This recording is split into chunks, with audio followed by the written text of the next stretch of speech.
Autoline Daily is brought to you by Dow Automotive Systems. Learn how we can help you arrive at cost-effective and innovative solutions to your toughest industry challenges at dowautomotive.com.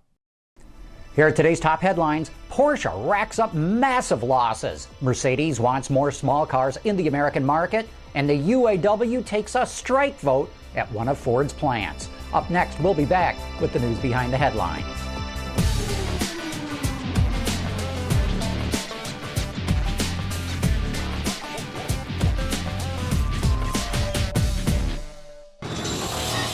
This is Autoline Daily for Friday the 13th of November, 2009. Hey, before we get going, help us out by voting on the Podcast Awards.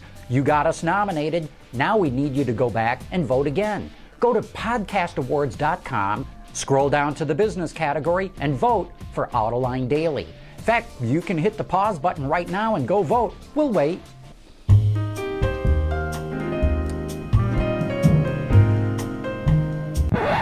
You're back. Okay, and now the news. Last year, we all sat back in wonder as Porsche posted a pre-tax profit of 8.6 billion euros. Well, what a difference a year makes. Now Porsche says it will post a pre-tax loss of 4.6 billion euros. That's about $6.6 billion. The company took a bath on options it had issued as part of its attempt to take over Volkswagen. Chinese automaker SAIC is accused of stealing hybrid technology from Korea parts supplier SsangYong. According to the Korea Times, several SsangYong employees leaked the technology to SAIC, which pressured them into giving it the technology because of difficulty in developing it on its own. The Korean government helped fund the development of SsangYong's technology, so the employees confessed and were charged with giving it away without state permission. However, there are no plans to take legal action against SAIC. Mercedes may finally bring some of its fuel-efficient small cars to the U.S. Wards reports that Daimler CEO Dieter Zetsche said North America may get some of the company's next-generation A and B segment models. The current version of these cars are at the end of their life cycles. The tiny A-Class hatch seems unlikely to make the transatlantic trip, but the company's B-Class MPV, similar to a Mazda 5, could prove to be a hit. But Dr. Z would not give any time frame for when these cars could arrive. Ford is on a roll. The Ford Fusion made it onto the top 10 best-selling vehicles list in the U.S. Year to date, the company has sold 151,000 Fusions, beating its previous all-time best sales year. That was in 2007, and it beat it by 2,000 units. And Ford's EcoBoost is proving to be popular. The Detroit News reports that more than 40% of Lincoln MKT buyers are taking the EcoBoost option, while the Taurus SHO is selling twice as fast as Ford had projected at 20% of the nameplate volume. But it's not all good news at Ford. UAW workers at a Ford plant near Kansas City, Missouri are voting to authorize a strike. According to the Detroit Free Press, they're upset over changes in job requirements that have resulted in more disciplinary actions and are concerned it may lead to job cuts. Voting to authorize a strike gives leadership the ability to call a strike, but does not necessarily mean they will go through with it. The two sides are continuing to negotiate. You know, I know I should, but I had to laugh my head off when we came across this story.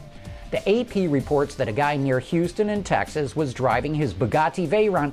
You all know the Bugatti Veyron. It costs over $1 million. Anyway, the guy claimed that a pelican flew very low over his car, causing him to drop his cell phone. When he leaned over to try and pick it up, he claims the car veered off the road and drove into a salt marsh. Now, either this is a guy who's very easily distracted, or there's more to this story than he is telling the police. Coming up next, I sit down with Ian Callum, the head of design at Jaguar, to learn about how they're changing the look of the brand.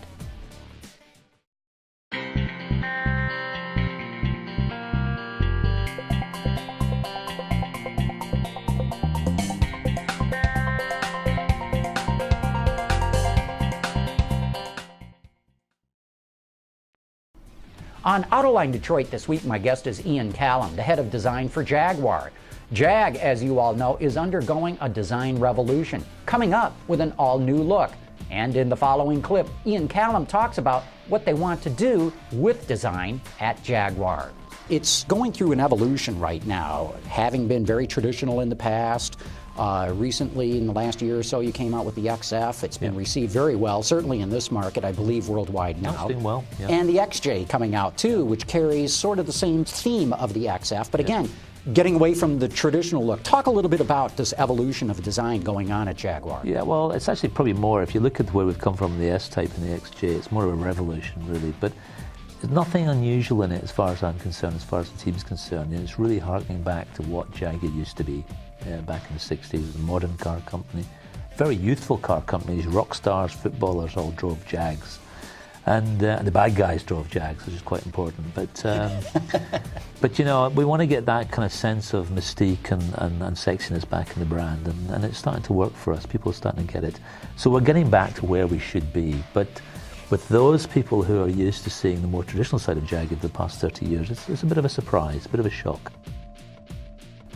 Ian Callum also talks about what it's like now that Jaguar is owned by Tata, and you can watch the entire interview later today at AutolineDetroit.tv.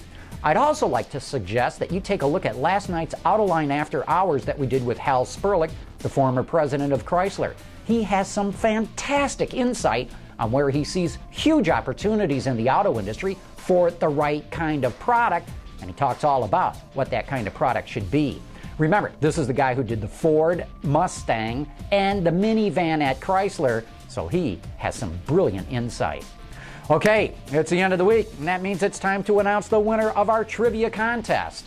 We asked you to tell us what the Italian truck maker's name Iveco stands for. And as most of you correctly responded, it stands for Industrial Vehicle Corporation. And today's lucky winner is Judith Fox of Detroit, Michigan. Congratulations, Judith. You just won an Autoline Detroit coffee mug. And that is it for today's top news in the global automotive industry. Thanks for watching. We'll catch you next week.